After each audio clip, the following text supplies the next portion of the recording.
আওয়ামী লীগ আর গণতন্ত্র এটা কখনোই একসাথে যায় না, আগেও যায়নি, অর্থাৎ আওয়ামী লীগের জন্মের পরেও যায়নি, এবং এই বিগত ফ্যাসিবাদের সময় তো যায়নি। DNA problem, that's true.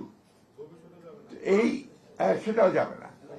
সমস্যা হচ্ছে কিন্তু আমরা দুর্ভাগ্যক্রমে গণতন্ত্রের জন্য যারা আমরা লড়াই করছি, যারা আমরা সংগ্রাম করেছি, প্রাণ দিয়েছি, আমরা যারা সংবাদ মাধ্যমের স্বাধীনতার জন্য সংগ্রাম করেছি, লড়াই করেছি এবং প্রাণও দিয়েছি অনেক সময়, আমরা কিন্তু সব সময় ঐক্যবদ্ধ থাকতে পারি না। এবং আজকে দেখুন, যখন একটা রক্তাক্ত সংগ্রামের মধ্য দিয়ে আমরা যখন একটা স্বাধীনতা পেয়েছি কিছুটা, যে আমরা এখন একটু অন্তত সংবাদপত্রের স্বাধীনতাকে নিশ্চিত করার একটা ক্ষেত্র তৈরি হয়েছে, এবং আমরা এখন পর্যন্ত যেটা লক্ষ্য করছি যে বর্তমান সরকার এই সংবাদপত্রের স্বাধীনতাকে রক্ষা করবার জন্য কমিটেড আছে এবং তারা কাজ করছেন সে বিষয়ে। আমাদের তথ্যমন্ত্রী সেই কথাগুলো বলেছেন। কিন্তু অন্যদিকে সংবাদপত্রের মালিকরা, যারা বিভিন্ন আপনার যে হাউসগুলো আছে, বিজনেস হাউসেস, তারা কিন্তু অন্যায়ভাবে সাংবাদিকের উপর নির্যাতন চালিয়ে। আমি একদম বলতে চাই খুব স্পষ্টভাবে, গতকাল আমাদের প্রেস ক্লাবের সভাপতিকে যেভাবে পদত্যাগ করতে বলা হয়েছে, এটা কোনো সভ্যতার মধ্যেই পড়ে না। এটাকে আমি তীব্র ভাষায় নিন্দা জানাচ্ছি এবং আমি অনুরোধ করব যে আপনারা তীব্র ভাষায় এটার প্রতিবাদ জানাবেন। শুধু হাসান হাফিজ সাহেব নয়, একই সঙ্গে আমাদের অনেক সাংবাদিক বন্ধু আছেন যারা এই আক্রমণের শিকার হচ্ছে, নির্যাতনের শিকার হচ্ছে। আমার কাছে সবচেয়ে মনে হয়, যেটা মনে হয়েছে সবসময়, যে আসলে যুগ পাল্টানোর সঙ্গে সঙ্গে সবকিছু পাল্টে যায়। আমি এর আগের দিনও বলেছি যে আমাদের তারা আজকে 1975 সালে 76 সালে সাংবাদিকরা যে অবস্থায় ছিলেন, এখন কিন্তু সেই অবস্থায় নেই। আমি এখন দেখছি আমাদের এর পরেও দেখছি অনেক সাংবাদিক ভাই এখন পর্যন্ত বেকার হয়ে আছে। আমরা তাদের কর্মসংস্থানের সুযোগ সৃষ্টি করতে পারিনি। আমি আশা করব যে আমাদের একজন যোগ্য তথ্যমন্ত্রী আছেন, তিনি প্রচেষ্টা চালাবেন, এবং আমি সাংবাদিক ভাইকে অনুরোধ করব আমাদের বন্ধ হয়ে যাওয়া যে সমস্ত সংবাদ মাধ্যমগুলো রয়েছে, দৈনিক বাংলা, টাইমস, এগুলোকে চালু করার জন্য, এমনকি যদি বিচিত্রাও সম্ভব হয়, আমার মনে হয় বিচিত্রাকে সম্ভব করতে হবে, কারণ এগুলো হচ্ছে আপনার ঐতিহ্যগত একটা ব্যাপার আছে। সুতরাং এটাকে আপনার সামনে নিয়ে আসার যে ব্যবস্থা করতে হবে, এবং প্রয়োজনে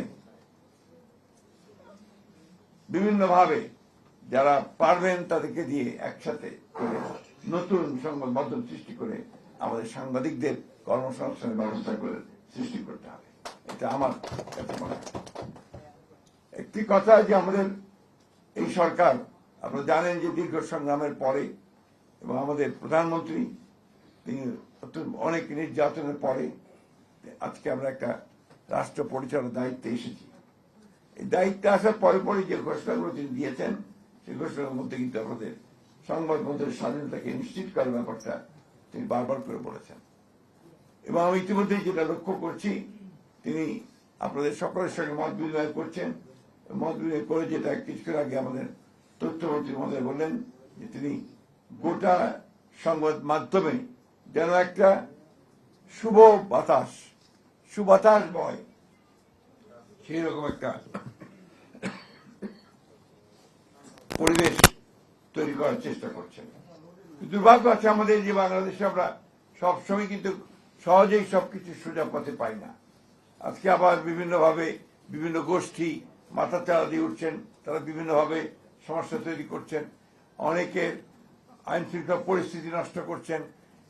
আপনার স্বাভাবিকভাবে যে সমস্ত, যে কথা কিছুক্ষণ আগে বলা হলো, যে আপনার সোশ্যাল মিডিয়াতে যে সমস্ত আপনার প্রচারণা হচ্ছে, যে সমস্ত অপপ্রচার হচ্ছে, এই সব কিছু মিলিয়ে কিন্তু সমাজকে আবার ভিন্ন পথে পরিচিত করবার একটা উদ্যোগ আছে, একটা কনসাস এফোর্ট আছে। সেই এফোর্টটাকে যেন আমরা সবাই মিলেই এটাকে প্রতিরোধ করতে পারি, প্রতিহত করতে পারি এবং সঠিকভাবে এগিয়ে যেতে পারি, সেই চেষ্টাটা আমাদের করা দরকার। আমি এর আগেও বলেছি যে আমি ব্যক্তিগতভাবে কিন্তু একজন একজন একেবারে একটা লিবারেল ডেমোক্র্যাট।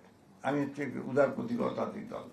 আমি এখানে আপনার কোনো ধর্ম, বর্ণ বা অন্য কোনো কিছুর ভিত্তিতে এখানে বিভাজনের পক্ষে নই। আমি সকলকে সমান অধিকার দেওয়ার পক্ষপাতী একজন মানুষ। এই জন্যই আমি সবসময় বলে থাকি যে বিএনপিকে আপনারা যদি কেউ মনে করেন যে বিএনপি একটা বিপ্লবী দল, সেই বিপ্লবী দল কিন্তু বিএনপি নয়। বিএনপি একটা লিবারেল ডেমোক্রেটিক পার্টি, সমন্বয়বাদী দল।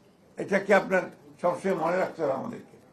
এই জন্যই আমরা মনে করি যে বিএনপি হচ্ছে সবচেয়ে নিরাপদ একটা রাজনৈতিক দল, যে দলের মধ্যে সাংবাদিক বলুন অন্যান্য পেশাজীবীরা আছেন তারা কিন্তু সবসময় নিরাপদ থাকতে পারেন।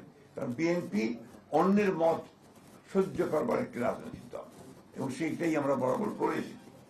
আমি নিশ্চয়ই আমার সঙ্গে আপনারা সবাই একমত হবেন, বিএনপি যখনই সরকারে এসছে সাংবাদিক দলনবাড়ির নির্যাতন কিন্তু সবচেয়ে কম হয়েছে। আপনি এটা খুব বেশি খুঁজে পাবেন না।